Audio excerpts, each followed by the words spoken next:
আমি 3 ঘন্টা সময় হাতে নিলাম, আমি 4 ঘন্টা সময় হাতে নিলাম, এরপর আসতে পারলাম না। তাহলে এটা কি আসলে ব্যক্তি হিসেবে ওনার একক দায়ী থাকে, নাকি রাষ্ট্রের যে দুর্বলতা এখানে ইনফ্রাস্ট্রাকচার, কমিউনিকেশন, যোগাযোগ ব্যবস্থাপনা সহ সব কিছুতে এখানে অ্যাকোমোডেট। উনি যে আপসহীন যে ব্যাপারটা বলে, শব্দটাকে হয়তো অনেকেই অতিরঞ্জিতভাবে ব্যবহার করে, but I feel it is a correct word for him. Leadership is, যে কোনো পার্টি বলেন, যে কোনো প্রতিষ্ঠান বলেন, সব কিছুতেই কিন্তু লিডারশিপের direct connection is very important. Tarek Zia যে জানাজার যে বক্তব্য, আমরা যদি মুসলমান ছেলে হিসেবেও যদি চিন্তা করি, হাদিসের যে বর্ণনা এসেছে, একটি সন্তান দুটি কথা বলবে। একটি হচ্ছে তার সন্তান মা বাবার পক্ষ থেকে মাপ চাবে, আর হচ্ছে ঋণের ব্যাপারে অবহিত করবে যে এই ঋণের দায় আমার। তারেক জিয়ার বাইরে কথা বলে নাই। আমাদের এখানে ক্রিটিসিজম করার জন্য অনেক বড় বলির পাটা হতে হয় বা অনেক সাহসের পাটা হয়, এইটা না। যে কোনো ব্যক্তি তার জামার কাপড় ধরে টান দেওয়ার যাতে হিম্মত রাখতে পারে, ব্যক্তি যাতে স্বাধীন হয়, এই স্বাধীনতাটাকে সরিয়ে দিতে পারলে তারেক জিয়া, আমি মনে করি রাষ্ট্র একটা ভালো জায়গায় পৌঁছতে পারবে। ফেসিস্ট গভর্নমেন্ট পরাজিত হয়েছে, তাদের লেসপেন্সাররা দেশের সর্বত্র ছড়িয়ে আছে, এবং হাসিনা নিজেই ঘোষণা দিয়ে লোকজনকে হত্যার কিলিং মিশন আসছে। তার এই সাবডাইজিং অ্যাপ্রোচটা, অ্যাটিটিউডটা তার দলের কর্মী বাহিনীদের কাছে অথবা সরকার অথবা আইনশৃঙ্খলা বাহিনীর মধ্যে যদি লুকায়িত কেউ থাকে, এ ধরনের সাবটাইজিংটা করতে পারবে, বাট এটা সাময়িক। জাতীয় পার্টির লোকজন কিভাবে টাকা ইনকাম করছে, বিএনপির লোকজন কিভাবে টাকা ইনকাম করছে, বা জামাতের লোকজন কিভাবে টাকা ইনকাম করছে, বা এবি পার্টির লোকজন কিভাবে টাকা, সবাই পলিটিক্যাল, যারা পলিটিক্স করে, তার যদি অন্য কোনো ব্যবসা না থাকে, তাহলে কোনো না কোনোভাবে সেই পলিটিক্যাল ইনফ্লুয়েন্সকে কাজে লাগিয়ে এই ধরনের টাকা ইনকামের পর যারা অপরাধ করেছে তাকে শাস্তির কাছাকাছি নিয়ে আসতে পারাটাই হচ্ছে রাষ্ট্রের জন্য সবচেয়ে কল্যাণকর। রাষ্ট্র এই জায়গায় না গিয়ে, অথবা এটা করতে না পারে, ডালাও একটা নিষিদ্ধ করে দিল, কিন্তু তারা যে এত হাজার হাজার অত্যাচার, অবিচার, জুলুম, কোন এগুলোকে আসলে সঠিকভাবে প্রত্যেকটা, ওরা তো গ্রামগঞ্জ, ওয়ার্ড, ইউনিয়ন, পরিবার পর্যন্ত এরা নির্যাতন করছে। দেশের নাম্বার 1 ট্রেডিং অ্যাপ নিফটি ফার্স্টে পাচ্ছেন ট্রেডিং এর সব সুবিধা, dual exchange access, company analysis, portfolio তৈরি করা সহ আরও অনেক ইউনিক ফিচারের সাথে ট্রেড করতে ডাউনলোড করুন এক্ষুনি।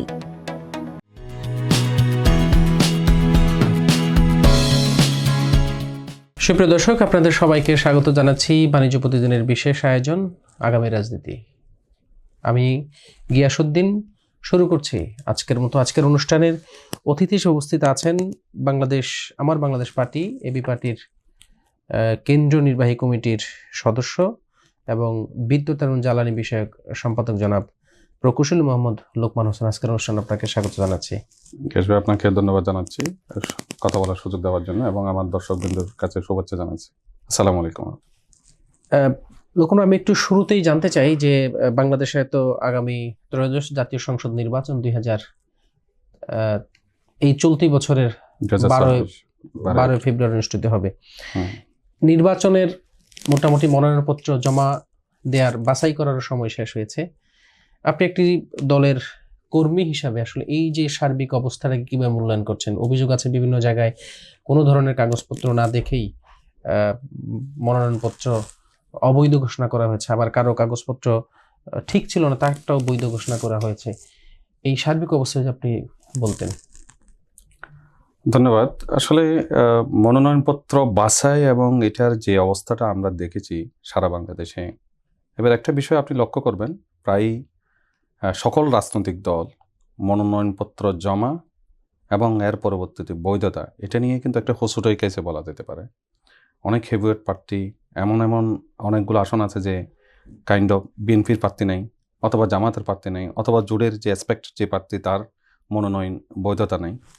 এটা রাজনৈতিক দলগুলো তার সার্বিক প্রস্তুতিরও একটা ঘাটতি এখানে লক্ষ্য করা যাচ্ছে। আবার যারা জোটগত নির্বাচন করতেছে, তারা জোটের সিদ্ধান্তগুলো এমন এন্ডিং পজিশনে হয়েছে, যার কারণে হয়তো প্রার্থীদের ডিসিশন, মনোনয়নের যে ফরম্যাট আছে সেই ফরম্যাটকে পুরোপুরি বুঝে এটাকে ফিল আপ করে জমা দেওয়া, এখানে দেখা যাচ্ছে ভালোই ঘাটতি দেখা যাচ্ছে। এর বাইরে হচ্ছে যেটা ডিসি অফিস বা রিটার্নিং অফিসার, যারা নির্বাচন কমিশনের সংশ্লিষ্ট যে কর্মকর্তাগুলো আছে, এখানে যাচাই বাছাইটা ইউনিফর্ম হয় নাই। দেখা যাচ্ছে দ্বৈত নাগরিক ইস্যুতে এক এক জায়গার এক একভাবে এটা ট্রিট করা হচ্ছে। আসলে এটা খুব আশ্চর্যের বিষয়। এটা আমাদের দলের সেক্রেটারি বেস্টার ফোয়াদও বলেছে, এই সময় এসে আপনি আমার এনআইডি নিচ্ছেন, আমার রিটার্নের 3 নাম্বার নিচ্ছেন, এরপরও আমি টিন সার্টিফিকেটে বা টিনের এগেনস্টে যে রিটার্ন জমা দিলাম সেগুলো কিন্তু ওয়েব বেস। এখনও এসে আবার এই সেই বিষয়গুলো জমা দিতে হচ্ছে। এটা আমাদের একটা যে সামগ্রিক আমরা ডিজিটালাইজেশন কথাটা বললেও প্র্যাকটিক্যালি এই জায়গায় আমাদের যথেষ্ট ঘাটতি দেখা যাচ্ছে এবং এত পরিমাণ কাগজ চাওয়া হয়েছে, এটা ভেরি নন প্র্যাকটিক্যাল।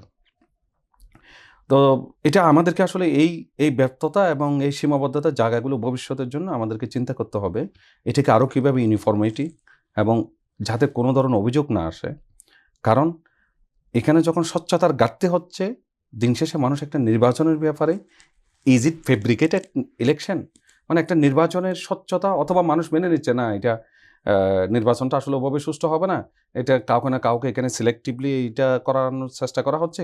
এই ধরনের একটা যখন পারসেপশন দাঁড়িয়ে যায় তখন রাষ্ট্র নির্বাচন এগুলো ওন করার ক্ষেত্রে মানুষের মধ্যে একটা ডিসঅ্যাপয়েন্টমেন্ট তৈরি হয়। এই ডিসঅ্যাপয়েন্টমেন্টটা শেষ পর্যন্ত রাষ্ট্রকে দুর্বল করে ফেলে, ওনারশিপের জায়গায় একটা দুর্বল করে ফেলে। এটাই আমার বক্তব্য এখানে। এই যে আপনি যেটা বললেন, আজকে দেখলাম জামায়াত ইসলামীর একটি প্রতিনিধি দল নির্বাচন কমিশনের সাথে দেখা করেছে এবং তারা সেখানে আপত্তি তুলেছে ডিসি এবং এসপি বা সরকারি কর্মকর্তারা কোনো একটি রাজনৈতিক দলের প্রতি মনে হয় দুর্বল হয়ে গেছে। বিষয়টাকে আপনি কিভাবে একমত এটার সাথে? এটা যারা অভিযোগ করতে গিয়েছে তাদের পারসেপশন, আমি তো আর জামায়াত ইসলামী রাজনীতির প্রতিনিধিত্ব করি না, কিন্তু কোনো কোনো জায়গায় আমরা দেখতেছি গ্রসলি এ ধরনের কিছু মিস্টেক দেখা যাচ্ছে। অথবা আমাদের তো আসলে সরকারি কর্মকর্তাদের যে পলিটিক্যাল এঙ্গেজমেন্ট সেটা লম্বা সময় ধরে আমরা এটা উপলব্ধি করেছি। তারা যোগ বুঝে কোপ মারে যে গ্রামের যে বাসায়, সেই জিনিসটা তো আছেই।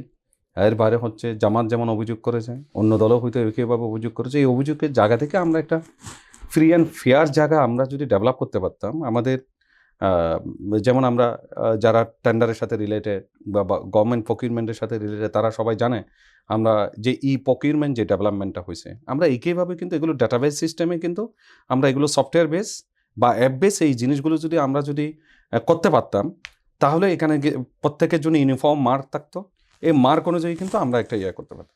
এমন এমন সিলি বিষয় যে ধরেন মনোনয়নপত্রে দলের সেক্রেটারির বা দলের সভাপতির স্বাক্ষর সম্বলিত একটা অঙ্গীকারনামা পাঠাতে হবে, বা আপনার মনোনয়নপত্র দলের যে সাপোর্ট, এখানে কোথাও হতে স্বাক্ষরটা মিলে নাই বা মিলছে, একজনের স্বাক্ষরের লেখার হাতটা কিন্তু নানা রকম হয়। তো এই জায়গাগুলো চাইলে কিন্তু তারা ফার্দার কনফার্মেশন নিতে পারতো দলীয় সেক্রেটারি বা সভাপতির কাছে, ওনাকে আপনি মনোনয়ন দিয়েছেন কিনা। সেটা না করে আপনি মনোনয়নপত্র অবৈধ ঘোষণা করে দিলেন।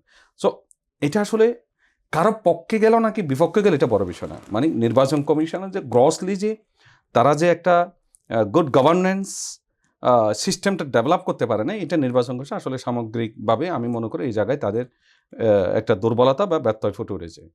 তো এটা ভবিষ্যতে বা এখন তো কীভাবে করবে জানি না। এমন ঘটনা হয়েছে যে 1 মিনিটের জন্য মনোনয়নপত্র জমা দিতে পারে নাই, বা 5 মিনিট 10 মিনিটের জন্য মনোনয়নপত্র জমা দিতে হবে। কেমন হয়েছে?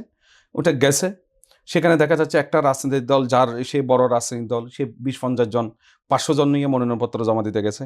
সেখানে তাকে বিট টেলে যে জায়গায় পৌঁছবে সেই জায়গায় যেতে যেতে বিভিন্ন প্রোটোকল ভাঙতে ভাঙতে এই বিল্ডিংয়ে বলছে না, এই বিল্ডিংয়ে না, ওই বিল্ডিং, এরকম নানাগুলো ঘটনা ঘটছে। এই জায়গাটা আরও মনোনয়নপত্র কেন আমাকে 5টার মধ্যে নিতে হবে? মানে এটা যদি ওদিন রাত 12টা হলেও অসুবিধাটা কোথায় ছিল? এটা আমার জমা নেওয়ার বিষয়, আজকে জমা দিতে পারলেও হয়েছে। আপনাকে মানে কাইন্ড অফ এই সময়ের মধ্যে আপনি ট্রেন মিস করলেন। বাংলাদেশে ধরেন আপনি আমি উত্তরা থেকে পল্টন আসবো, সবাই ধরে নেয় যে এখানে আমার 2 ঘন্টা সময় লাগবে। আমি 3 ঘন্টা সময় হাতে নিলাম, আমি 4 ঘন্টা সময় হাতে নিলাম, এরপর আসতে পারলাম না। তাহলে এটা কি আসলে ব্যক্তি হিসেবে ওনার একক দায়ী থাকে, নাকি রাষ্ট্রের যে দুর্বলতা এখানে ইনফ্রাস্ট্রাকচার, কমিউনিকেশন, যোগাযোগ ব্যবস্থাপনা সহ সব কিছুতে এখানে accommodate? Why I need to fix for 5 PM? Why not there is a tolerance level, whether 5, 10 or 20 minutes or 1 or 2 hours? What is this?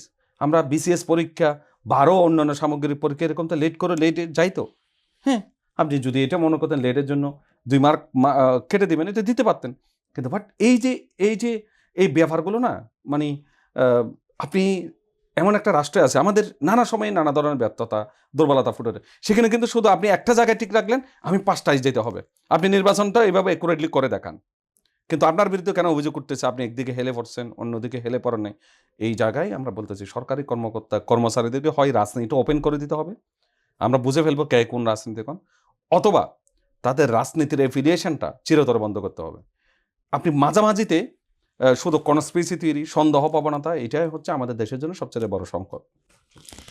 আমরা একটু এবার আসি বাংলাদেশের সাবেক প্রধানমন্ত্রী, 3বারের প্রধানমন্ত্রী বেগম খালেদা জিয়া সাম্প্রতিক গত 30 তারিখে মৃত্যুবরণ করেছেন। ইন্না লিল্লাহি ওয়া ইন্না ইলাইহি রাজিউন। দেশের এই ক্রান্তি লগ্নে আসলে তার যে মৃত্যু, এতে রাজনৈতিক অঙ্গনে কোনো ধরনের প্রভাব ফেলবে বলে কি আপনি মনে করেন? রাজনৈতিক অঙ্গনে তো অবশ্যই প্রভাব ফেলবে।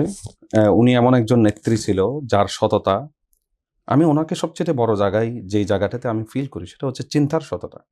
উনি এই রাষ্ট্র নিয়ে ভাবনা, এই দেশের জনগণের প্রতি ওনার ভাবনাটা বরাবরই সৎ ছিল। তো রাজনীতিতে একটা তো শূন্যতা সৃষ্টি হয়েছে, আবার ওনার যে অভিভাবকত্ব, ওনার যে গাইডেন্স, এবং দিন শেষে সকল দল এক বাক্যে মেনে নিছে যে মাদার অফ বাংলাদেশ, হ্যাঁ, এক বাক্যে মেনে নিছে যে মায়ের জায়গা থেকে মা বলেছে সবাই, মহাকালের সমাপ্তি, মানে এরকম একটা গ্লোরিয়াস পলিটিক্যাল লাইফ লিড করা, এটা পৃথিবীতে খুব কম মানুষের সৌভাগ্য হয়েছে। এবং এত বড় জানাজা, আই ফিল পার্সোনালি, আমি ওই জানাজায় শরীর ছিলাম, আমি চট্টগ্রাম থেকে আসছি, আমার আকাঙ্ক্ষা ছিল আমি ওনার জানাজা পড়ব। কারণ আমি যে পলিটিক্যাল একজন কর্মী হিসেবে ছোটোবেলা থেকে ওনাকে যেখানে দেখেছি, যে জায়গায় দেখেছি, আমি খুব কমই ওনার মধ্যে ডিফিসিয়েন্সি দেখেছি। এবং সবচেয়ে বড় কথা হচ্ছে উনি যে আপসহীন যে ব্যাপারটা বলে, শব্দটাকে হয়তো অনেকেই অতিরঞ্জিতভাবে ব্যবহার করে, but I feel it is a correct word for him, যে রাষ্ট্র, দেশ এবং জনগণ, ওনার একজন সন্তানকে মানে মৃত্যুর মুখোমুখি হতে হলো, নিজে শারীরিকভাবে ক্ষয়ে গেল, একজন সন্তান, বড় সন্তানের সাথে 17 বছর বিচ্ছেদের অভিজ্ঞতা ছিল, এরপরও রাষ্ট্র ছেড়ে যায় নাই। এটা খুব কম মানুষ করতে পেরেছে, এবং যেই সাহসিকতা দেখাইছে সেই সাহসিকতা বাংলাদেশকে উদ্বুদ্ধ করেছে। এর বাইরে, শূন্যতার বাইরে আমি একটা পজিটিভ দিক দেখি, ওনার মৃত্যু আবার জাতিকে ঐক্যবদ্ধ করেছে। পুরো জাতি একটা জায়গায় আসতে পেরেছে যে না, লিডারশিপ যদি এরকম হয়, এরকম সত্য হয়, দিন শেষে তার কাছে সমস্ত ক্রেডিট যায়।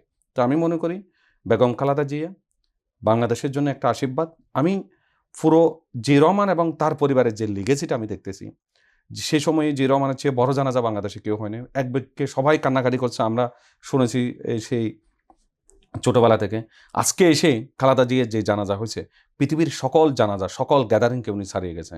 তো আই স্যালুট টিম, আল্লাহর কাছে তার মাগফিরাতের জন্য দোয়া করি, আল্লাহ যাতে তার জান্নাতের সর্বোচ্চ মর্যাদার জন্য দোয়া করি, তার দোয়ার বরকতে এবং তার স্যাক্রিফাইসের বরকতে বাংলাদেশ যাতে একটা ঐক্যবদ্ধ জায়গায় থাকে, সেজন্য আল্লাহর কাছে, এবং আমাদের স্বাধীনতা সার্বভৌমত্বের জন্য ওনার যে লড়াই, যাতে আমরা এটা টিকে রাখতে পারি শেষ পর্যন্ত, এটার জন্য আল্লাহর কাছে দোয়া করি এবং ওনার জন্য দোয়া করি বিশেষ করে। তো দীর্ঘ, আপনি যেটা বলছিলেন, বেগম খালেদা জিয়া তার বড় সন্তানের সাথে প্রায় 17 বছর এক ধরনের আলাদাই ছিলেন, দেশের বাইরে ছিলেন। তারেক রহমান বাংলাদেশে এসেছেন, বিএনপির হাল আগেই ধরেছেন, এখন সেটা আরো পাকাপোক্ত করে ধরেছেন। এই তারেক রহমান দেশে আসার পরে কি বিএনপির রাজনীতিতে কোনো ধরনের পরিবর্তন আপনি দেখতে পাচ্ছেন কিনা? দেখেন, লিডারশিপ ইজ, যে কোনো পার্টি বলেন, যে কোনো প্রতিষ্ঠান বলেন, সব কিছুতেই কিন্তু লিডারশিপের direct connection is very important. আমরা যেহেতু সেই ধরেন ওয়ার্ল্ডের যে গ্লোবাল কোম্পানিগুলো আছে, বড় বড় কোম্পানিগুলো আছে, আপনার ধরেন ইউনিলিভার বলেন, হাইসেন্স বলেন, আরও বড় বড় যে কোম্পানি, তারা একটা কর্পোরেট কালচার ডেভেলপ করেছে। এটা তাদের টোটাল সমস্ত কোম্পানিগুলো লিড করেছে, নিয়ন্ত্রণ করে। কারণ এখানে একটা এডুকেশনের বেস আছে, তারা যে ফিল্টারেশন করে লোকজনগুলোকে, তাদের একটা নির্দিষ্ট মাপকাঠিতে নেয়, তারা এই ল্যাঙ্গুয়েজটা বোঝে। পলিটিক্স কিন্তু এরকম না। পলিটিক্সে এখানে একেবারে জিরো থেকে একেবারে মানে উচ্চ মার্গের সকল ধরনের লোক আছে। এখানে ইন্টারাকশনটা খুব ইম্পর্টেন্ট। আগে তারেক জিয়া এখানে না থাকলেও তার যে ওয়েব বেস যে কানেকশন, অনলাইন বেস যে কানেকশন, কিন্তু এর বাইরে হচ্ছে এখানে খালেদা জিয়ার উপস্থিতি ছিল, যার কারণে দলটা একটা জায়গায় ঐক্যবদ্ধ ছিল। তো আজকে তারেক জিয়া এখানে ফিজিক্যাল ইম্পর্টেন্সটা আসলে তার দলের জন্য এবং দেশ হিসেবে বাংলাদেশের জন্য খুব ইম্পর্টেন্ট। আমি মনে করি রাইট সময়ে উনি বাংলাদেশে এসেছে, এবং অবভিয়াসলি আমরা দেখতে পাচ্ছি, আমি সবচেয়ে বেশি আশ্চর্য হয়ে গেছি তারেক জিয়া যে জানাজার যে বক্তব্য। আমরা যদি মুসলমানের ছেলে হিসেবেও যদি চিন্তা করি, হাদিসের যে বর্ণনা এসেছে, একটি সন্তান দুটি কথা বলবে। একটি হচ্ছে তার মানে সন্তান মা বাবার পক্ষ থেকে মাপ চাবে, আর হচ্ছে ঋণের ব্যাপারে অবহিত করবে যে এই ঋণের দায় আমার। তারেক জিয়ার বাইরে কথা বলে নাই, এবং সেই জায়গা থেকে আমি তারেক জিয়ার একটা ক্লিয়ার একটা লিডারশিপ, কোনো বাগড়ম্বরতা নাই, ভেরি সিম্পলি এবং ওনার মধ্যে দেখা যাচ্ছে রাষ্ট্র পরিচালনা করার জন্য যে ধরনের মানে একটা কাঠামোগত যে প্র্যাকটিস বলেন অথবা এটাকে ওয়াইল্ডলি ইকুইপ বলেন, মানে ওনার যে নলেজটাকে, যেহেতু লম্বা সময় ধরে উনি ইউকেতে থাকাটা এটা আমাদের জন্য একটা আশীর্বাদও বলা যায়। এই কালচারটা যদি আমরা অ্যাডপ্ট করতে পারি, এবং আমার কাছে মনে হচ্ছে ওনার অনেকগুলো পরিকল্পনা এবং ওনার কথার মধ্যে এই ছাপটা আমরা দেখতে পাচ্ছি। অতিরঞ্জিত ব্যাপারগুলো, যেমন একজন ওনাকে পায়ে ধরে সালাম করতে চাইছে, উনি এটাকে খুব ভালোভাবে নিরুৎসাহিত করেছে, না তিরস্কার করেছে। এবং মা মারা যাবার পরে ওনার মধ্যে যেমন হাসিনা যেটা ড্র টু অ্যাটেনশন, যে কান্নাকাটি করত, এই যে আমি সুখ হারানো, মানে আমি স্বজন হারানো, এই সেই, এ ধরনের কোনো বিলাপ কিন্তু এখানে দেখা যায় না। মানে একটা ভেরি সিম্পল ম্যান হিসেবে উনি নিজেকে হাজির করেছে। এটার জন্য আমি তারেক জিয়াকে, আমি ব্যক্তিগত পক্ষ থেকে আমি এটার জন্য ধন্যবাদ জানাচ্ছি। এই ভাগরম্বিত জায়গা থেকে আমরা বের হয়ে আসতে পারবো বলে আমি আশা করতেছি। তার মানে তারেক রহমান দেশে আসার পরে রাজনৈতিক ইতিবাচক পরিবর্তন হবে সেই স্বপ্নে দেখছেন? আমরা আশা করতে হবে, কারণ এই ছাড়া আমাদের কোনো বিকল্প নেই। আমাদের এর বিপরীতটা হচ্ছে আমরা হতাশার সাগরে নিমজ্জিত হওয়া, একটা মোনার্কি ডেভেলপ করা। কিন্তু আমাকে তো আশা করতে হবে, এবং I feel myself he can lead the country in a correct manner. তার দলের ব্যাপারে যে ধরনের অভিযোগগুলো আছে সেগুলোকে উনি কাটিয়ে উঠতে পারবে ওনার সরাসরি কানেক্টিভিটি অ্যান্ড লিডারশিপের মাধ্যমে, এবং দেশ একটা গতির দিকে যাবে। এটা বিএনপি বা তারেক যে এককভাবে পারবে না। আমরা ইউনাইটেডলি তার ক্রিটিসাইজ করার জায়গাটা, তাকে সেটাকেও এনজয় করতে হবে। যে আমার ব্যাপারে কেউ যদি সমালোচনা করে তাকে স্যালুট করতে হবে, কারণ সে আমার উপকার করতেছে। হাসিনা যেটা করছে, তার নাম ধরলে, তার বাপের নাম ধরলে তাকে ধরে জেলে দিছে। তো তারেক জিয়া যদি যেটা ডেভেলপ ডেমোক্রেটিক যেখানে প্র্যাকটিস আছে, গণতন্ত্রের যে সৌন্দর্য আছে, সেখানে তারা হচ্ছে না ক্রিটিসিজমকে এনকারেজ করে। আমাদের এখানে ক্রিটিসিজম করার জন্য অনেক বড় বলির পাটা হতে হয় বা অনেক সাহসের পাটা হয়। এটা না, যে কোনো ব্যক্তি তার জামার কাপড় ধরে টান দেওয়ার যাতে হিম্মত রাখতে পারে, ব্যক্তি যাতে স্বাধীন হয়, এই স্বাধীনতাটাকে সরিয়ে দিতে পারলে তারেক যে, আমি মনে করি রাষ্ট্র একটা ভালো জায়গায় পৌঁছতে পারবে। আমি তার প্রতি এই লিডারশিপটা আমি এক্সপেক্ট করি, এবং তার কথাবার্তা যেখানে দেখা যাচ্ছে যে, যেমন একটা কার্টুনিস্ট, শিশির না কি নাম বলে গেলাম, যে ওনার ব্যাপারে কিন্তু অনেকগুলো কার্টুন লিখতো আগে, হ্যাঁ, অথচ হাসিনার ব্যাপারে একটা কার্টুনের ব্যাপারে তাকে জেলে যেতে হলো এবং মারাও গেল ওই ব্যক্তি। তো অথচ উনি এটা স্ট্যাটাস দিয়ে বলছে, আমার ব্যাপারে এই ধরনের বিষয়গুলোকে আমি এনজয় এই অর্থে করতে চাই যে আমি প্রকৃত চিত্র যদি এখানে উঠে আসে, I want to be correct, let's see. তো আমরা এবার আসি বর্তমানে যার রাজনৈতিক যেই সামনের যে নির্বাচন নিয়ে একটু কথা বলতে চাই। যে রাজনৈতিক নেতাদের নিরাপত্তা নিয়ে বিভিন্ন মহল থেকে কথাবার্তা উঠছে, বিশেষ করে জুলাই আন্দোলনে যারা সামনের সারিতে কাজ করেছেন তাদের বিষয়েও। ইতিমধ্যে আমাদের মাঝ থেকে হারিয়েছেন জুলাই একজন যোদ্ধা, শরীফ ওসমান হাদি। এই যে নিরাপত্তার যে বিষয়টাকে আপনি কিভাবে দেখছেন, যে কি নিরাপত্তা রাজনৈতিক নেতাদের দরকার, এবং সেটাকে আসলে সরকারের পক্ষে সেই সবাইকে নিরাপত্তা দেওয়ার মতো অবস্থা সরকারের আছে কিনা? দেখেন, জুলাই যোদ্ধা বা জুলাই যারা অ্যাক্টিভলি কাজ করেছে, তারা নিরাপত্তাহীনতায় ভোগা, এটা তো এদেশের প্রতিটি মানুষই নিরাপত্তাহীন একটা জায়গা, একভাবে যদি আপনি চিন্তা করেন। আরেকটা ব্যাপার হচ্ছে যে আপনি এত নিরাপত্তাহীন এই অসুখে ভুগবেন কেন? কারণ আসলে প্রকৃত অর্থে এটা সরকার না, কেউ আপনাকে নিরাপত্তা দিতে পারবে না। নিরাপত্তার বিষয়টা হচ্ছে যে এখানে আমাদেরকে একটা অর্ডার ক্রিয়েট করতে হবে।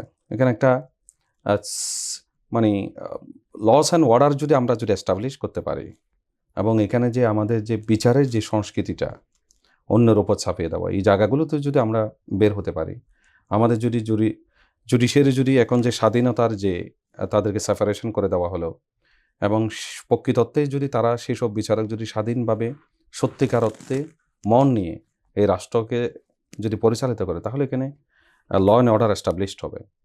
আর সেকেন্ড বিষয় হচ্ছে হাদির মৃত্যু। দেখেন, এখানে যখন আপনাকে টার্গেটেড মানে কিলিং মিশনে কেউ নামবে, হ্যাঁ, সে কিন্তু প্রাইমারিলি 2-1টা কিলিং মিশন করতে পারবে। এটা প্রত্যেকের জন্য সত্য। এটা পৃথিবীর যে কোনো দেশে, ধরেন আপনি জাপানের প্রধানমন্ত্রীর মতো লোক এত এর হাতে নিহিত হলো, ভেরি ডিসেন্ট। তো এরকম একটা সভ্য দেশে এই ধরনের ঘটনা ঘটছে, সেখানে আমরা কীভাবে এগুলো প্রতিরোধ করতে পারবো? এগুলো প্রতিরোধের জন্য আমরা যে ইউনাইটেড, আমরা যে কালেকটিভলি প্রশাসনের সাথে জনগণের যে একটা পজিটিভ মানসিকতার জায়গা যেটা সৃষ্টি হওয়ার কথা, সেই জায়গাটা যদি আমরা হারমোনিয়াস ডেভেলপমেন্ট করতে পারি, তাহলেই এখানে আসলে একটা সুন্দর নিরাপত্তা ব্যবস্থা তৈরি হবে। এখানে প্রতিটা মানুষই কিন্তু এটার সাথে অ্যালাই হতে হবে। যখন আমি কোনো একটা গ্রুপ যদি টার্গেট মিশন, এটা সাময়িকভাবে হয়তো সে সাকসেস হতে পারে, এন্ড অফ দ্য ডে যদি আমাদের প্রশাসন ব্যবস্থাপনা, আইনশৃঙ্খলা যারা নিয়োজিত তারা, আমাদের গোয়েন্দা সংস্থা যদি এটা আমরা কালেকটিভ এফোর্টে কাজ করতে পারি, এগুলো আসলে টিকবে না। এখন আমি ব্যক্তিগতভাবে যদি চাই আপনার ক্ষতি করার এবং ওই টার্গেট মিশনে যদি থাকি, হয়তো আমি আপনাকে করতে পারবো, কিন্তু আরেকবার তো আমি ধরা পড়বই। এই জায়গাটাতে যদি আমরা যদি বিচারটাকে যদি নিশ্চিত করতে পারি, সঠিক তদন্তের মাধ্যমে যদি আমরা যদি এটা করতে পারি, এই ধরনের ঘটনাগুলো একেবারে জিরো লেভেলে চলে আসবে সময়ের ব্যবধানে। আমি কোনো অনিরাপত্তা বুক করি না, কিন্তু প্রকৃততেই পলিটিক্যাল পার্টি অথবা যারা প্রার্থী, যেহেতু একটা এখানে ফেসিস্ট গভর্নমেন্ট পরাজিত হয়েছে, তাদের লেসপেন্সাররা দেশের সর্বত্র ছড়িয়ে আছে এবং হাসিনা নিজেই ঘোষণা দিয়ে লোকজনকে হত্যার কিলিং মিশন আসছে। তার এই সাবডাইজিং অ্যাপ্রোচটা, অ্যাটিটিউডটা তার দলের কর্মী বাহিনীদের কাছে অথবা সরকার অথবা আইনশৃঙ্খলা বাহিনীর মধ্যে যদি লুকায়িত কেউ থাকে, এ ধরনের সাবডাইজিংটা করতে পারবে, বাট এটা সাময়িক। আমার মনে হয় এটা গণপ্রতিরোধের মাধ্যমে, জনপ্রতিরোধের মাধ্যমে এই জিনিসগুলো একেবারে জিরো লেভেলে চলে আসা সম্ভব। আমি ব্যক্তিগত মনে করি কোনো রাজনীতিবিদের এই ধরনের বিষয়ে আশঙ্কা থাকতে পারে, বাট এখানে ভয় পাওয়ার কোনো কারণ নেই।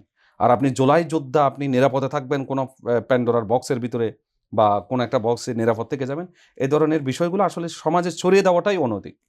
এবং এগুলো যখন আপনাকে সিদ্ধান্ত নিতে প্রভাবিত করবে, তখন আপনি ভালো পলিটিক্যাল ডিসিশন নিতে পারবেন না। এবার এনসিপির ক্ষেত্রে এই ধরনের ঘটনা ঘটছে বলে অনেকেই মনে করে।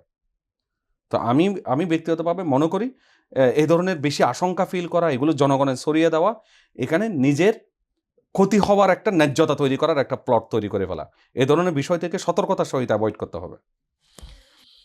আমার এই স্টুডিওতে আপনার সাথে আমি কথা বলেছিলাম যে সময় আপনারা এবি পার্টি নতুন করে গঠন করেছিলেন। জি। বরাবরই মানুষ বলে থাকে যে এবি পার্টি হলো জামাত ইসলামের বি টিম, সি টিম, যে বিভিন্নভাবে বলে, বাট আপনি অস্বীকার করেছিলেন যে জামাতের এটা এই বি টিম কিছু না। আলটিমেটলি যে জামাতের 11 দলীয় জোট, সেই জোট থেকে আপনারা নির্বাচন করছেন। এর আগে আমরা শুনছিলাম আপনারা বিকল্প একটি জোট করবেন। তো এটা কি আসলে এর মাধ্যমে আপনারা প্রমাণ করলেন যে আপনারা জামাতের বি টিম হিসেবে আপনি আসলে মাঠে কাজ করেছেন? ধরেন আপনি এবি পার্টি জামাত জোটে,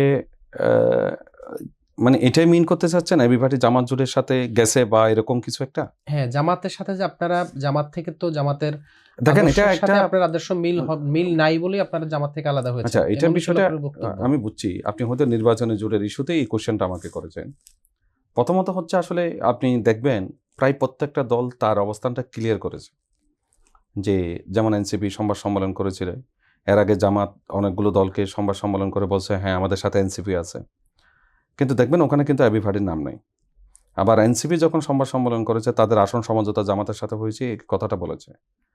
বিচ্ছিন্ন বিক্ষিপ্তভাবে কিন্তু আমাদের বক্তব্যটা আসছে, এটাও আমি ভালো বলবো না, তারপরেও এইটুকু বলতে পারি আমাদের এখনো পর্যন্ত এই ডিসকাশনটা চূড়ান্ত পর্যায়ে যায় নাই। হ্যাঁ, আপনি আপাতত ধরে নেন আমরা জামাত জোটের সাথে, এই উত্তরে যদি আপনি বি টিম বলেন, দেখেন ধরেন আপনি এবি পার্টিকে বি টিম বলতে পারেন, আপনি খেলাফত মজলিস, চরমোনাই জামাতের সাথে গেছে, আরও 8-10টা ইসলামী দল সহ আরও যারা গেছে, তারা কি বি টিম কিনা? সবাই কি বি টিম? তারা যদি বি টিম না হয়, এটা একটা নির্বাচনী সমঝোতা জায়গায় যাওয়ার জন্য কিছু গ্রাউন্ড আছে। আমরা এখানে সত্যিকার অর্থে কি এবারে যে জোটগুলো হচ্ছে, এটা আসলে খুব বেশি ডিফেন্ড করে কিছু বলা, মানে এটা আইডিয়ালিস্টিক জায়গা থেকে ভেরি টাফ। কারণ এখন দেখেন এক সময় আমরা 14 দলীয় বাম জোট সহ আওয়ামী লীগের একটা জোট দেখলাম, তারা বলছে এটা আমাদের আদর্শিক জোট, এবং আওয়ামী লীগও প্রমাণ করছে তার একটু বাম অ্যালাইনমেন্টের সাথে। আবার ধরেন জামাত সহ 4 দলীয় জোট, 20 দলীয় জোট, এটা দেখেন একটা ডান অ্যালাইনমেন্ট। এবারের এই জোটটা যেমন বিএনপির সাথে ইসলামী দলও আছে, বামও আছে, বা আরও অন্যরাও আছে, আবার জুলাই ভূমিকা রাখা এরকম দলও আছে, জামাতের সাথে একে এরকম আছে। এইখানে আদর্শটা কি? আসলে রাজনৈতিক দলগুলো যত না মানে আইডিয়ালিস্টিক জায়গায় ট্রিট করে, তার চেয়ে বেশি পলিসি বেস। যে কোনো সিদ্ধান্তকে কোনো একদিকে যাওয়ার ক্ষেত্রে অনেকগুলো বিষয় এখানে কাজ করে। যেমন এবার অনেক বেশি কাজ করেছে জুলাই সনদের ইস্যু, গণভোটে হাঁ ইস্যু, এরকম নানা ইস্যু, বিএনপির ব্যাপারে বেশ কিছু অভিযোগ, অথবা বিএনপি ছোট দলগুলোকে মূল্যায়ন না করে, এরকম বিষয় থাকতে পারে। আবার দলগুলোর মধ্যে ইন্টারনালি একটা সিদ্ধান্তর কিছু প্রক্রিয়া আছে। যেমন দেখেন আপনি আমরা যে এই জোটে গেছি আমাদের দলের মধ্যে কিন্তু এটা ডিসকাস হয়েছে। আমরা কিন্তু এটা একক ব্যক্তিভাবে হয় নাই, এখানে কিন্তু অনেকে নোট অফ ডিসেন্ট দিছে, কিন্তু আপনি কি কাউকে দেখেছেন এবিভারি থেকে পদত্যাগ করতে? না। দ্যাট মিনস আমরা আসলে দলটা নিজেরা তৈরি করেছি, এখানে কারো বি টিমের বিষয় নেই। মানে আমরা নিজেরা স্বপ্রণোদিত হয়ে আমরা একটা লক্ষ্য এবং উদ্দেশ্যকে সামনে রেখে আমরা একটা দল তৈরি করেছি, যেটা বাংলাদেশে আপনারা হয়তো বলবেন এই বি টিমের বাইরে গিয়েও যে সাথে এবিভারি খুব স্মার্টলি ডিল করে, তাদের বক্তব্যগুলো অনেক ক্লিয়ার, বা তারা রাষ্ট্র নিয়ে যে ভাবনাটা এটা অনেক মানুষকে আগ্রহী করে তুলছে, এরকম অনেক কথা আমরা শুনেছি। এর বাইরে বি টিমের অভিযোগ থাকতে পারে, বাট আপনি দেখেন এই জোরে না যাওয়া পর্যন্ত কিন্তু আমাদের প্রোগ্রামগুলোতে বিএনপি রিপ্রেজেন্টেটিভ ছিল, অথবা আমরা বিএনপির প্রোগ্রামে গেছি। জামাত কখনো খুব একটা আমার চোখে পড়ে না। আমাদের কাউন্সিল বলেন, আমাদের ইফতার পার্টি বলেন, ইভেন তাদের বড় বড় প্রোগ্রামগুলো তারা পিআর ইস্যুতে বিশাল সমাবেশ করছে, সেখানে কিন্তু এবি পার্টিকে ডাকে নাই। অর্থাৎ আপনার এই যে বি টিম বা বি শব্দ বলা, এটা আসলে সত্যিকার এটা আমাদের সাথে এটা একটা অপপ্রচার বলতে পারেন, অপপ্রয়োগও বলতে পারেন। কিন্তু এর বাইরে হচ্ছে আপনি আমাকে কোয়েশ্চেন যদি করেন আসলে এবিভারি জামাত জুটে যাওয়ার ন্যায্যতা কি বা এই সিদ্ধান্ত কি ঠিক কি বেঠিক, এটা বলতে পারেন না। আই ডোন্ট ফিল যে এবিভারিকে আপনি বি টিম আকারে এটা ট্রিট করার মতো কোনো বিষয় এখানে আছে। তার মানে নির্বাচনী সমঝোতার জন্য আপনারা সেখানে গিয়েছেন? এটা একটা ব্যাপার আর কি। এখানে নির্বাচনই তো আসলে দিন শেষে কে কার সাথে কমফোর্ট ফিল করবে, কিভাবে হবে, এটাই হচ্ছে একটা বিষয়। আপনি যেটা আসলে বলছিলেন যে এনসিপির নেতারা আছে, বিভিন্ন এই দলও আছে সেই দলও আছে, আপনারা জামাতের সাথে যুক্ত হয়েছেন, আপনাদের কোনো দল থেকে আসলে কোনো নেতাকর্মী পদত্যাগ করে নেই। এনসিপির আমরা দেখেছি গণহারে নেতারা দল ত্যাগ করেছেন। একই সাথে এনসিপির যেই নেতা তাদের সম্পদ নিয়ে আসলে বিভিন্ন ধরনের অভিযোগ বিভিন্ন জায়গায় আছে। আপনি এটা আসলে কিভাবে মূল্যায়ন করেন যে যেই লোকটা ছাত্র হিসাবে একটা হলে থাকতো বা একটা বাসায় থাকতো, তার এখন 1 কোটি 1.5 কোটি 2 কোটি টাকা সম্পদ সে অফিসিয়ালি দেখিয়েছে, তো এটাকে আপনি কিভাবে মূল্যায়ন করবেন? এটা আমার মূল্যায়নের চেয়ে বড় বিষয় হচ্ছে, এটা রাষ্ট্রের তো এখানে সংস্থা আছে, এবং সে যখন ইনকাম ট্যাক্স রিটার্ন সাবমিট করেছে, সেখানে তো এটা খুব ক্লিয়ারলি তারা বলেছে তাদের ইনকাম কোথায় থেকে কিভাবে হয়েছে। হ্যাঁ, এটা বাস্তবতা হচ্ছে যে আমরা তো জুলাই যারা নেতৃত্ব দিয়েছে, এখানে তো আসলে সবাই তো আর জুলাই যুদ্ধে ছিল না। এনসিপিতে যারা গেছে, এখানে অপরচুনিটিস ছিল। হঠাৎ করে আসলে রাজনীতিবিদ হয়ে যাওয়া বা একটা জার্নির ভিতর দিয়ে যাওয়া, দুইটা ডিফারেন্স।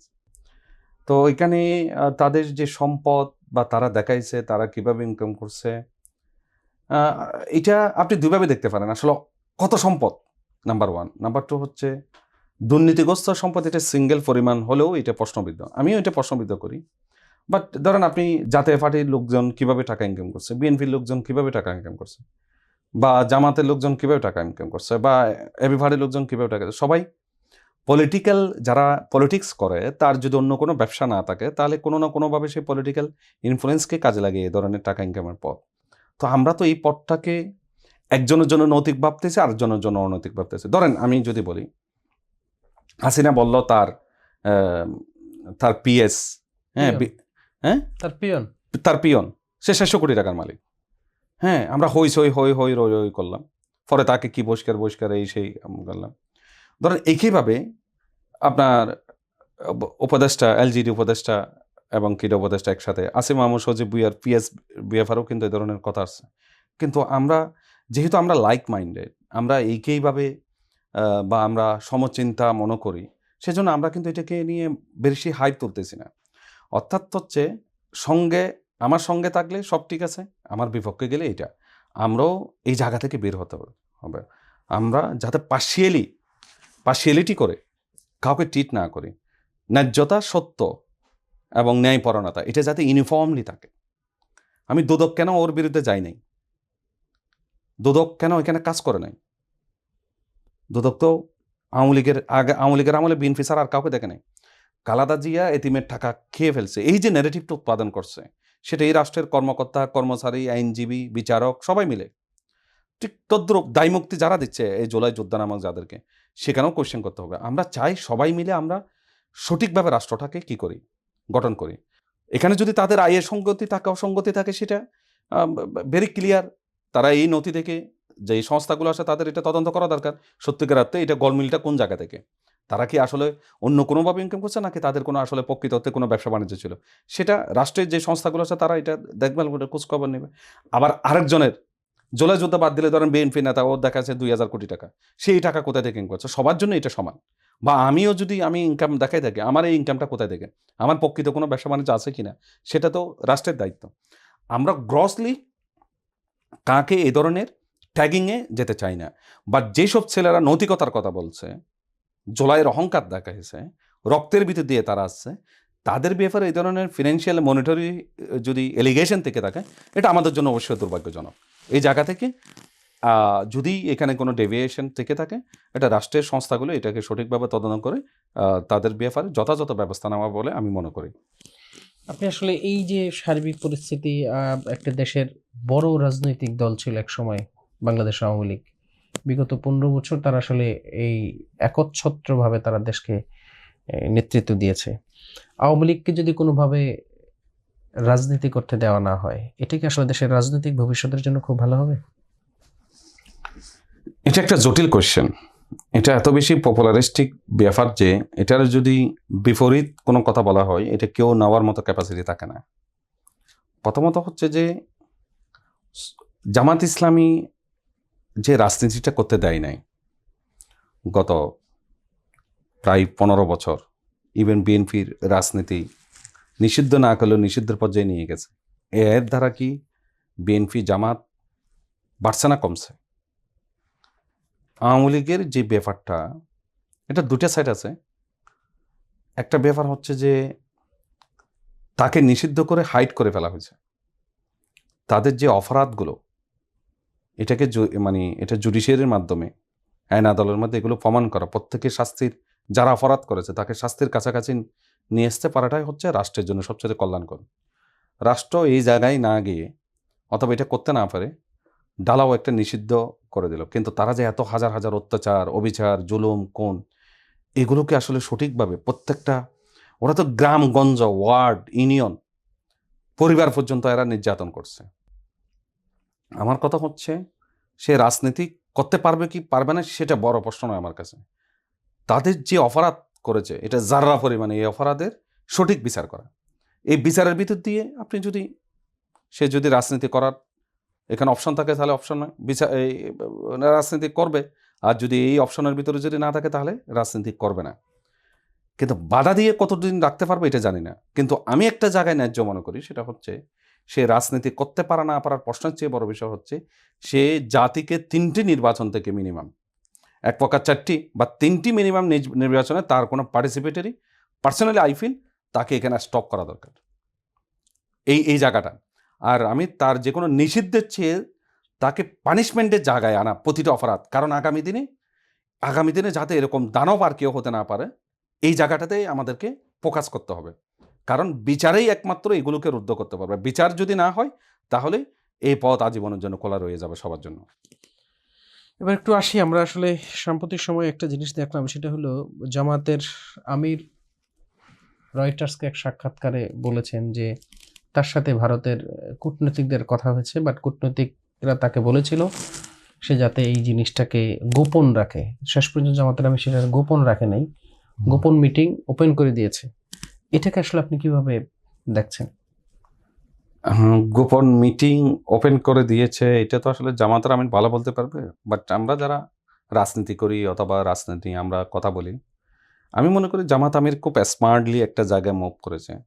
এক জায়গায় সেটা হচ্ছে জয়শঙ্কর যখন দেশে আসলো, জয়শঙ্কর তারেক জিয়ার সাথে দেখা করে চলে গেল। জামাত আমির ফিল করেছে যে উনি যদি নিজে বিরোধী দল অথবা সরকারি দল অথবা রাষ্ট্রের প্রোটোকলে বিএনপির পাশে জামাতের পাশে এনসিপি, যে ধরনের প্রোটোকল, সেই প্রোটোকলে হয়তোবা সে মনে করতেই পারে যে জয়শঙ্কর বা ইন্ডিয়ান প্রতিনিধি বা যে কোনো রাষ্ট্রের প্রতিনিধি, লাইক চায়নার প্রতিনিধিরা ওনাদের সাথে দেখা করতেছে বা অন্যান্য দেশের প্রতিনিধি দেখা করছে, ভারত কিন্তু প্রকাশ্য দেখা করতেছে না। এই জায়গাটায় আমার কাছে মনে হয় যে সে বোল্ডলি একটা ডেলিভারি দিছে, এক যে তারা গোপনে দেখা করেছে এবং এটা নিষেধ করেছে। তো প্রকাশ্য যেহেতু এটা জয়শঙ্করের আর শিডিউল তো গোপনে দেখা করার মতো অবস্থা নাই, তো এই ব্যাপারে উনি আমার মনে হয় একটু চালাক এবং বোল্ড দুইটাই ডিসিশন এখানে ছিল, এক। আর দ্বিতীয় নম্বর হচ্ছে আপনি এটা প্রকাশ করেছেন, অনেকে বলে যে উনি কেন এটা প্রকাশ করেছে, আমি বলেছি না, এটা প্রকাশ করেছে উনি ভালো করেছে, কিন্তু এটা 7 মাস পরে কেন? আমি মনে করেছি সে রাইট টাইমের জন্য অপেক্ষা করেছে। জামাত আমির এটা একটা বোল্ড ডিসিশন নিচ্ছে এবং উনি রাইট সময়ে এই জিনিসটা ডিসক্লোজ করেছে। কিন্তু প্রশ্ন হচ্ছে যে আমরা যে জামাত অথবা জামাত একটা হাইপ অথবা হাদি হত্যার পরবর্তী যে ভারত বিদ্বেষী যে ধরনের বিষয়গুলো তোলা হচ্ছে, অথবা বিএনপি সহ অন্য দলগুলোকে যেভাবে ভারতের পক্ষে খতরনাক হওয়া, ট্যাগিং করা, এই ধরনের বিষয়গুলোকে সামনে নিয়ে আসা হচ্ছে, এটা আমরা বেশি পার্টিজান করে ফেলি আর কি। এখানে যেটা হচ্ছে যে ভারতকেও আমাদের যেমন প্রয়োজনীয়তা বা ভারতের সাথে সুসম্পর্কের যেমন বিষয় আছে, মিউচুয়াল রেসপেক্টের জায়গা থেকে ভারতকে কীভাবে ডিল করতে হবে সেই বিষয়গুলো আছে। পৃথিবীটার কূটনীতি আপনি দেখেন, ডিপ্লোমেসিটা এমন পর্যায়ে পৌঁছে গেছে, সেখানে হচ্ছে যে আপনি সেপারেটও থাকতে পারবেন না, আবার আমরাও ওইটা মর্যাদাকর মনে করি না যে হাসিনা যে ধরনের কূটনীতি এখানে ডেভেলপ করেছে এই ধরনের পর্যায়ে আমরা যাব। এখানে every people of our Bangladesh, every political party, India have to have respect to our people. India সে এক একটা পার্টিকে এক একভাবে পার্টিজন করে এখানে যে সংঘাত এবং ইয়ার রাজনীতি করে, এটার আমরা তীব্র নিন্দাও জানাই। এবং সেই সাথে জামাতের আমির যে আগে গোপনে মিটিং করছে সে সত্য তো মেনে নিছে, তারা যদি সত্য দিয়ে থাকে গোপনে দেখা করতে হবে, গোপনে কথা হচ্ছে, সেটা মেনে নিয়েছে।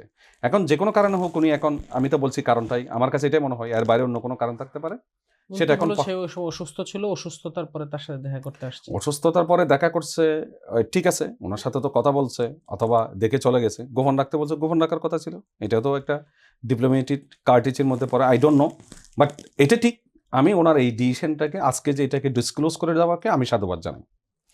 তো জাতির কাছে এইটা এভাবে বলা ঠিক না যে আমরা মানে ইন্ডিয়া, এখানে দেখেন সবাই চায় প্রত্যেকটা রাষ্ট্রের সাথে একটা সুসম্পর্ক। জামাত যেহেতু এখন আওয়ামী লীগের অ্যাবসেন্সে সেকেন্ড লার্জেস্ট দল হিসেবে এই মুহূর্তে বাংলাদেশে এক্সিস্ট করতেছে, জনগণের পার্টিসিপেশনের যদি আমরা যদি অ্যাটলিস্ট বুট না হলেও যেটা দেখতেছি, সে জায়গায় সে এ ধরনের রেসপেক্ট ডিজার্ভ করে যে যে দেশের কূটনীতি তার সাথে স্বাভাবিকভাবে বসে কথা বলবে, ওপেন টু ওপেন। এই যে ভারতের বিষয়ে আসলে অনেককেই দেখে খুব বেশি ফেস টু ফেস আধিপত্য, মানে বলছে যে আধিপত্যবাদ তারা কায়েম করতে চায়, এটার বিরুদ্ধে অনেকেই অবস্থান করছে। একজন ব্যক্তি হিসাবে এবং আপনার দলগতভাবে ভারতের বিষয়ে আপনাদের অবস্থান কি? আমরা কিন্তু লম্বা সময় যদি আপনি আমাদের বক্তব্যগুলো খেয়াল করেন, সেখানে আমরা বলেছি ভারতের ব্যাপারে আমাদের অবস্থান সুস্পষ্ট, very clear. They are our neighbouring country, very closest neighbouring country. এর চেয়ে বেশি কাছাকাছি এত বড় সীমান্ত নিয়ে পৃথিবীতে খুব কম রাষ্ট্রে আছে।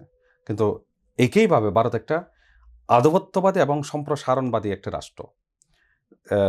আমি আমার একটা এলাকায় গতকাল যুগান্তরে ও পাবলিক হয়েছে, বাণিজ্য প্রতিদিনও পাবলিক হয়েছে, সেখানে আমি লিখেছি যে পৃথিবীতে এখন আসলে অ্যাবসলিউট সুভরেনিটির যে সংজ্ঞাটা, এটা কিন্তু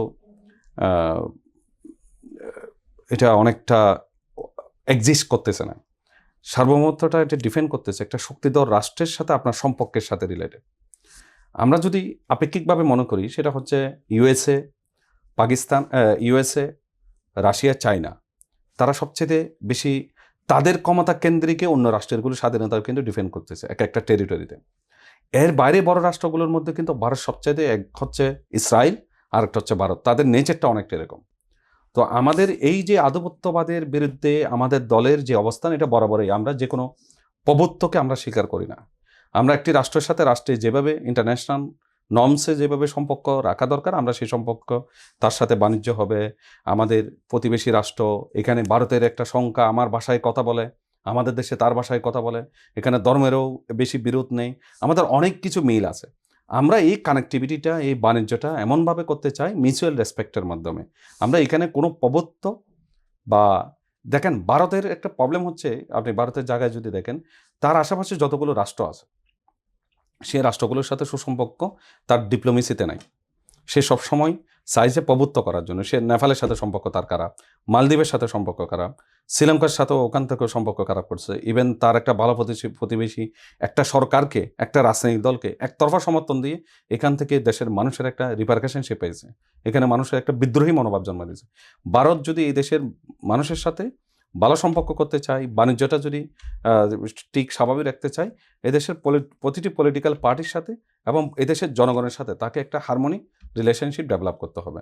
সে আমাদের এমবেসিতে অগ্নিসংযোগ করতে চায়, তার শুভেন্দু নামক তাদের একজন বিজেপি নেতা সবসময় এই বাংলাদেশ দখলের হুমকি দেয়। এই বিষয়গুলো তো আসলে একটি রাষ্ট্রের সম্পর্ক স্বাভাবিক রাখার পক্ষপাতী না। আমরা মনে করি ভারত বড় রাষ্ট্র এবং তার যে ইকোনমিক পাওয়ার এবং তার যে বাণিজ্যের যে ক্যাপাসিটি, এটা বাংলাদেশের সাথে সম্পর্ক ভালো রাখার মধ্যে তার সবচেয়ে, কারণ সে সবচেয়ে বেশি এক্সপোর্ট করে বাংলাদেশে, আমরা ইম্পোর্ট করে বেশি ইন্ডিয়া থেকে, তাহলে সে ইজ গেনার, যে ফরেন কারেন্সি আর্ন করতেছে। তো সে এই জায়গায় ট্রিট না করে অন্য জায়গায় করলে এটা তার loss end of the day. আমরা চাই তাদের সাথে একটা সুসম্পর্ক উইথ মিউচুয়াল রেসপেক্ট। একটু আসে যুক্তরাষ্ট্রের যেই ভেনেজুয়েলাকে হামলা চালিয়ে ভেনেজুয়েলার দেশটির প্রেসিডেন্ট নিকোলাস মাদুরোকে এবং তার স্ত্রী সহ তাকে গ্রেপ্তার করেছে। এই যে বিশ্বব্যাপী রাজনৈতিক যেই আধিপত্য ধরে রাখার জন্য আমেরিকা যে কাজটা করেছে, এটাকে আসলে একটি স্বাধীন সার্বভৌম রাষ্ট্রের জন্য কতটুকু হুমকি স্বরূপ? আমরা হয়তো এটা তো অবশ্যই স্বাধীন সার্বভৌম রাষ্ট্রের তো এখানে কোনো অস্তিত্বই আর স্বীকার করা হচ্ছে না। ছোট রাষ্ট্রগুলো বড় রাষ্ট্রের মধ্যে হারিয়ে যাওয়ার পসিবিলিটি, অথবা আপনার জিওগ্রাফিক্যালি হারিয়ে না গেলেও হয়তো ক্ষমতা চালাবে এমন, সেটা হচ্ছে মনস্টার টাইপের। হ্যাঁ, তো আমার মানে ক্ষমতার পাওয়ারটা আমার কাছে নিয়ন্ত্রণ থাকবে। এই ভেনেজুয়েলার যে বিষয়টা হয়েছে এখানে, এটা তো আসলে একটা ওয়াইল্ড ওয়ার। হ্যাঁ, তেলের জন্য যুদ্ধ অনেকটা, তার যে নিয়ন্ত্রণ, এখানে যে রাশিয়া ইন্টারভেনশন আছে, চায়না কিছুদিন আগে ওখানে সফরে গেছে, হিউজ ইনভেস্টমেন্ট, 500 বিলিয়নের কাছাকাছি তার ইনভেস্টমেন্ট। এই যে বিগ ইকোনমিক একে বলে পলিটিক্যাল অ্যান্ড ইকোনমিক্যাল ব্যাপার এখানে। তো প্রথমত হচ্ছে যে স্বাধীনতার যে সংজ্ঞা, সুভারেনিটির যে সংজ্ঞাটা, সেখানে আসলে মারাত্মকভাবে ব্যর্থ হয়েছে। সবচেয়ে বড় বিষয় হচ্ছে দ্বিতীয় বিশ্বযুদ্ধ পরবর্তী পৃথিবীর যে একটা ওয়ার্ল্ড অর্ডারের জায়গায় গেছিল, শক্তির যে ভারসাম্য হয়েছিল, সেখানেই আসলে এটা দারুণভাবে ক্ষতিগ্রস্ত হয়ে গেছে। আপনি এটার সাথে ভেনেজুয়েলার, এটা তো ভেনেজুয়েলার বিষয়টা আমাদেরকে তাক লাগাইছে কেন? ট্রাম্প এমন একটা অপারেশন করেছে, এটা খুব অদ্ভুত, বা এটা এমনভাবে শকিং ছিল সবার কাছে, এটা ঘুম থেকে উঠে মানুষ কল্পনাও করতে পারে নাই। প্রায় 3000 কিলোমিটার পাড়ি দিয়ে একটি রাষ্ট্র থেকে আরেকটি রাষ্ট্রের প্রধানকে তার বাসভবন থেকে তুলে আনা, এটা তো একটা আশ্চর্যজনক ঘটনাই বলা যায়। তো এই জায়গা থেকে ট্রাম্পের যে পলিটিক্যাল এই আমলে, আগে সে চাইছিল পৃথিবীতে কোনো যুদ্ধ সংঘাতে না গিয়ে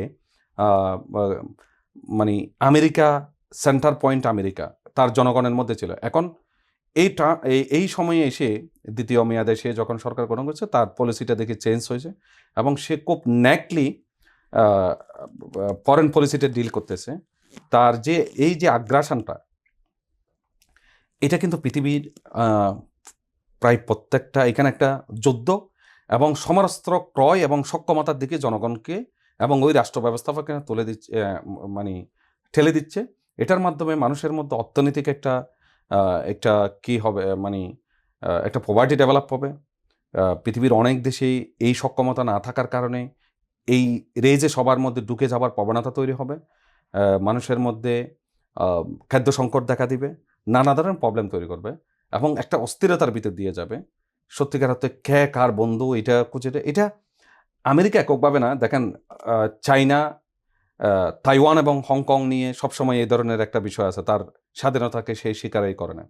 শিনজিয়াং একটা মুসলিম অধ্যুষিত প্রদেশ বা এটা রাষ্ট্র ছিল, সেটাকে তারা কপ আপ করে ফেলছে। পাশে ভারত যে দেখেন, হায়দ্রাবাদ, সিকিম, এগুলো অনেক আগেই কিন্তু মানে অনেক বছর ধরে মানুষ এগুলো দেখে নাই, হয়তো এটা আশ্চর্যের বিষয়। এবং রাশিয়া যেভাবে ইউক্রেন পৃথিবীর one of the top listed পারমাণবিক শক্তিধর দেশ ছিল, অ্যাটমিক পাওয়ার ছিল, সে সারেন্ডার করছে। সে মনে করছে আমার কোনো পারমাণবিক অস্ত্রের দরকার নেই। পৃথিবী যে সভ্য হচ্ছে, এই সভ্যতার জায়গায় কেউ কাউকে পারমাণবিক অস্ত্রের ট্রেড দিবে না।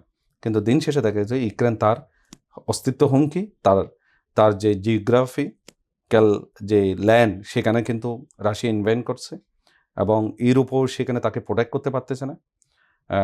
ইভেন আমেরিকাও তার পক্ষ থেকে ওইটাকে প্রোটেক্ট করতে পারতেছে না। এই ওয়ার্ল্ড অর্ডারটা একটু মানে আমরা দেখতে পাচ্ছি বড় ধরনের একটা হুমকির মুখে পড়ছে। তো ট্রাম্প, আমি মনে করি আমেরিকার জনগণ এখানে এটার বিরুদ্ধে তারা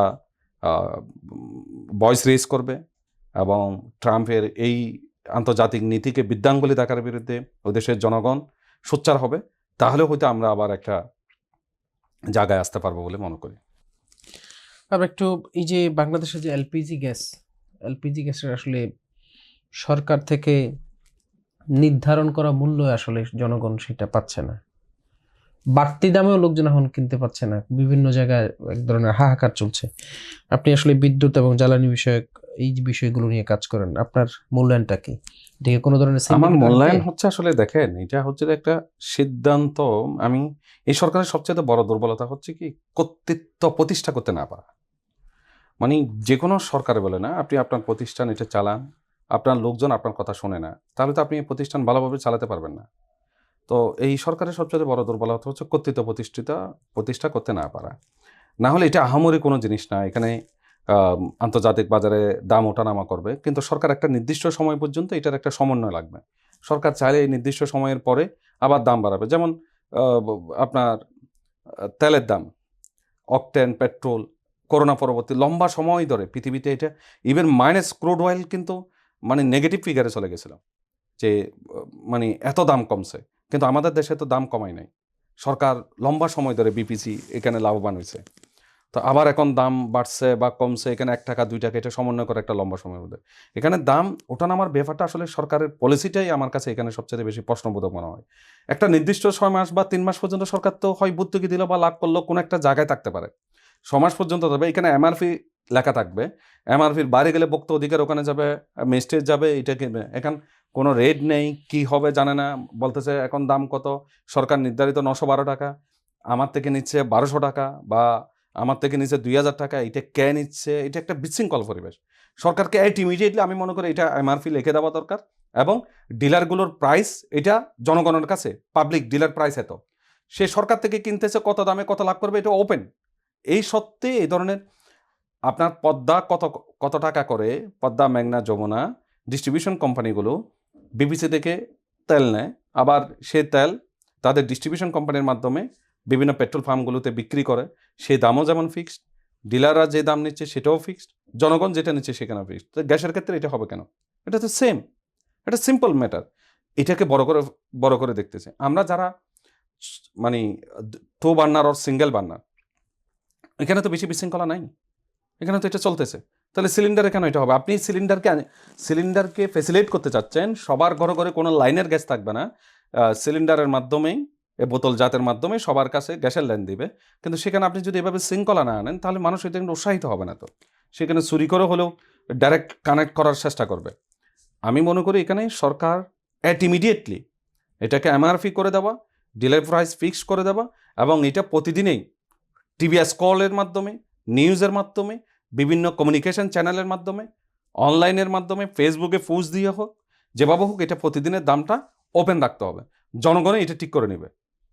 জনগণের যদি কোনো হেল্প লাগে, ওখানকার ডিলাররা যদি কোনো ধরনের ডিস্টার্ব করে, সেটা স্থানীয় প্রশাসনের মাধ্যমে এটাকে সলভ করা সম্ভব। আপনি যেটা বলছিলেন যে সরকার কর্তৃত্ব প্রতিষ্ঠা করতে পারতেছে না, এই কর্তৃত্ব প্রতিষ্ঠা করতে বলতে আপনি কি বোঝাচ্ছেন, আর কেন বা পারছেন না কর্তৃত্ব প্রতিষ্ঠা করতে? দেখুন, this time is over already. সরকার অলরেডি সারেন্ডার করে ফেলছে। আমার কাছে মনে হয় যে এই কোশ্চেনটা এই মুহূর্তে খুব বেশি জোরে নয়। অন্তর্বর্তীকালীন সরকার যে ম্যান্ডেট নিয়ে আসছিল, সেই ম্যান্ডেটকে ক্যাশ করে যেভাবে এটাকে চালিয়ে নিয়ে যাওয়ার বিষয় ছিল, সেখানে আসলে ক্যাপাসিটি সম্পন্ন জনগণ এবং সরকার যে চ্যানেলে তার কমান্ডগুলো বাস্তবায়ন করে, ব্রোক্রেসি থেকে শুরু করে একেবারে এন্ড পর্যায়ে ইএনও, তারপরে হচ্ছে ইউনিয়ন পরিষদের সচিব পর্যন্ত যে চেইন অফ কমান্ডে এটাকে মেনটেন করা হয়, বা সেখানে প্রতিটা ধাপে ধাপে অসহযোগিতামূলক ব্যাপার এখানে, কারণ তার জনগণের যে সেন্টিমেন্ট এটা আপেক্ষিক ব্যাপার ছিল। অন্য অন্য দল, পলিটিক্যাল পার্টি সহ সবাইকে নিয়ে এটাকে ইউনিফর্মলি সে ডেভেলপ করতে পারে না, যার কারণে এখানে স্টেকটা বাক হয়ে গেছে, এবং তারাও এখন অনেকটা কাইন্ড অফ সারেন্ডার। চলতেছে তো চলতেছে, কদ্দুস চলায়, তারা পুরোপুরি শতভাগ আমলা নির্ভর, এর বাইরে তাদের আসলে ডিসিশন মেকিং ক্যাপাসিটি খুব একটা নাই। আমরা দেখতে পেয়েছি 2-1টা জায়গা ছাড়া, যেমন আপনি বিদ্যুৎ সেক্টর, জ্বালানি সেক্টরে এখানে যারা লুটপাট করেছে, তাদের ব্যাপারে এখন এই সরকার কোনো শ্বেতপত্র প্রকাশ করতে পারে নাই। কারা করেছে এত হাজার হাজার কোটি টাকা? আপনার তো এটা ওয়ার ক্রাইম ট্রাইব্যুনাল যেটা করছে, সেই জায়গায় এই ধরনের অপরাধীকে বিচার করা দরকার, কারণ এটা আমাদেরকে দুর্ভিক্ষের দিকে ঠেলে দিয়েছে। হাজার হাজার মানুষের টাকা এখানে লুটপাট করছে, আমাদের ট্যাক্স, ব্যাট, ব্যাংকিং চ্যানেলের মধ্যে লুটপাট করা হয়েছে এই জ্বালানি সেক্টরের মাধ্যমে, কিন্তু দুর্ভাগ্যজনকভাবে আমরা এটা পাই নাই। শুধু সততার নজরে না, এটা মুখ দিয়ে না, এটা প্র্যাকটিক্যালি দেখার যে ক্যাপাসিটি, সেটা আমাদের যথেষ্ট ঘাটতি রয়েছে। আশা করি ভবিষ্যতে আমরা আস্তে আস্তে এই দুর্বলতাগুলো কাটিয়ে ওঠার জন্য রাষ্ট্রকে পরামর্শ দেব, কথা বলবো, সবাই মিলে এই রাষ্ট্রটাকে আমরা সামনের দিকে এগিয়ে নিয়ে যেতে পারবো। আপনার মূল্যবান সময় থেকে আমাদেরকে সময় দেওয়ার জন্য আপনাকে আবারও ধন্যবাদ জানাচ্ছি। আপনাকেও ধন্যবাদ। আমরা এইভাবেই আগামী দিনে একটা নতুন বাংলাদেশ চাই, যেখানে মানুষ কথা বলতে পারবে, তার প্রশ্নগুলো তুলতে পারবে এবং সেটা কার্যকরী একটা সমাধান হবে। সুপ্রিয় দর্শক, আমরা এতক্ষণ দেখছিলাম বাণিজ্য প্রতিদিনের বিশেষ আয়োজন আগামী রাজনীতি।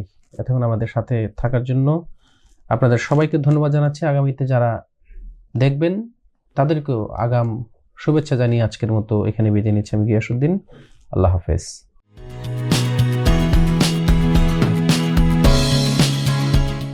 ইউএফটি ফার্স্টের সাথে ট্রেড করুন যে কোনো জায়গা থেকে। ক্যাম্পাসে ক্লাসের ফাঁকে, ঢাকার জ্যামে বসে কিংবা ঘরে বসে, ট্রেডিং এখন হাতের মুঠোয়। তাই ট্রেড করুন যখন খুশি, যেখানে খুশি।